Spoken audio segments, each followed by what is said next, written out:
السلام علیکم ورحمۃ اللہ وبرکاتہ۔ نماز جنازہ کا مکمل طریقہ آپ لوگوں کو بتلا رہا ہوں، جو بہت ہی آسان ہے، آپ اس کو بہت ہی آسانی کے ساتھ سمجھ سکتے ہیں۔ نماز جنازہ یہ مسلمانوں کے اوپر فرض کفایہ ہے، یعنی جس بستی کے اندر موت ہوئی ہے، جس محلے کے اندر موت ہوئی ہے، اگر وہاں کے چند افراد، چند لوگ نماز جنازہ کو پڑھ لیتے ہیں تو وہ تمام لوگوں کی جانب سے ادا ہو جائے گا، کیونکہ یہ فرض کفایہ ہے۔ نماز جنازہ کا سمجھنا بہت ہی آسان ہے۔ آپ لوگ اس کو اس طرح سمجھیں کہ نماز جنازہ کے اندر 4 تکبیرات کہی جاتی ہیں۔ سب سے پہلے آپ اللہ اکبر کہہ کر نیت باندھیں گے اس طرح۔ جب آپ نیت باندھ لیں گے تو ثنا پڑھی جائے گی، سبحانک اللہم و بحمدک و تبارک اسمک و تعالی جدک و جل ثناؤک و لا الہ غیرک، یہاں تک یہ پڑھنی ہے۔ دوسری تکبیر کہی جائے گی اللہ اکبر، اس میں ہاتھ تو نہیں اٹھیں گے، ایسے ہی نیت باندھے باندھے کہیں گے اللہ اکبر، تو اس میں آپ کو درود شریف پڑھنا ہے، اللہم صلی علی محمد وعلی آل محمد، جو آپ نماز کے اندر پڑھتے ہیں۔ باقی نماز جنازہ کا بھی درود ہے، آپ وہ پڑھ سکتے ہیں جو بھی آپ کو یاد ہو، جون سا درود بھی۔ پھر تیسری تکبیر کہی جائے گی اللہ اکبر، اس میں آپ کو دعا پڑھنی ہے، اللہم اغفر لحینا و میتنا و شاہدنا و غائبنا و صغیرنا و کبیرنا و ذکرنا و انثانا، اللہم من احییتہ منا فاحیہ علی الاسلام و من توفیتہ منا فتوفہ علی الایمان۔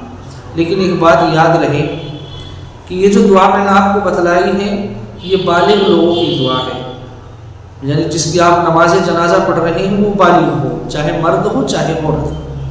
اور اگر مرنے والا چھوٹا بچہ ہے، نابالغ ہے، تو اگر لڑکی ہے تو یا تو وہ لڑکی ہوگی یا لڑکا ہوگا، تو پھر یہ دعا پڑھی جاتی ہے اللہم اجعلہ لنا فرۃ واجعلہ لنا، اور اگر لڑکی ہے تو اللہم اجعلہا لنا فرۃ واجعلہا لنا پڑھا جائے گا۔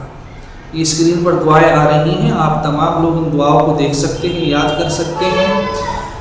اور پھر چوتھی تکبیر کہی جاتی ہے نماز جنازہ کے اندر اللہ اکبر۔ اس تکبیر کو کہنے کے بعد سلام پھیر دیا جاتا ہے، پہلے دائیں جانب پھر بائیں جانب۔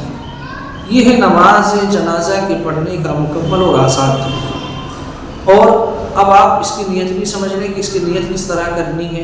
تو اس کی نیت کرنے کا طریقہ یہ ہے کہ جب آپ کھڑے ہوں تو آپ اس طرح نیت کرتے ہیں کہ نیت کرتا ہوں میں 4 تکبیر نماز جنازہ فرض کفایہ واسطے اللہ تعالیٰ کے، درود واسطے اللہ کے نبی کے، اور دعا واسطے اس میت کے، رخ میرا کعبہ شریف کی طرف، اللہ اکبر۔ اس طرح نیت کر کے آپ کو نیت باندھ لینی ہے اللہ اکبر کہہ کے۔ یہ نیت کرنے کا طریقہ ہے جو بہت ہی آسان لفظوں میں اور بہت ہی آسان طریقے سے میں نے آپ لوگوں کو بتلایا ہے۔ عام طور سے ہم لوگ نماز جنازہ کو اس لیے بھول جاتے ہیں کہ یہ کبھی کبھی پڑھی جاتی ہے، جب آپ کسی کے انتقال میں جائیں گے اسی وقت پڑھی جاتی ہے، لیکن چونکہ جب نہیں پڑھتے تو بہت سی مرتبہ ذہن سے نکل جاتی ہیں یا یاد کرتے نہیں۔ تو بہرحال یہ ایک ایسی چیز ہے، ایسی نماز ہے، اس کا جو چیزیں اس نماز کے اندر پڑھی جانی ہیں ان چیزوں کو یاد کر لینا چاہیے تاکہ کوئی پریشانی نہ ہو۔ اللہ تعالیٰ سے دعا ہے کہ اللہ تعالیٰ مجھے بھی، آپ کو بھی، تمام لوگوں کو اس کی یاد کرنے کی اور پڑھنے کی توفیق عطا فرمائے، آمین۔ السلام علیکم ورحمۃ اللہ وبرکاتہ۔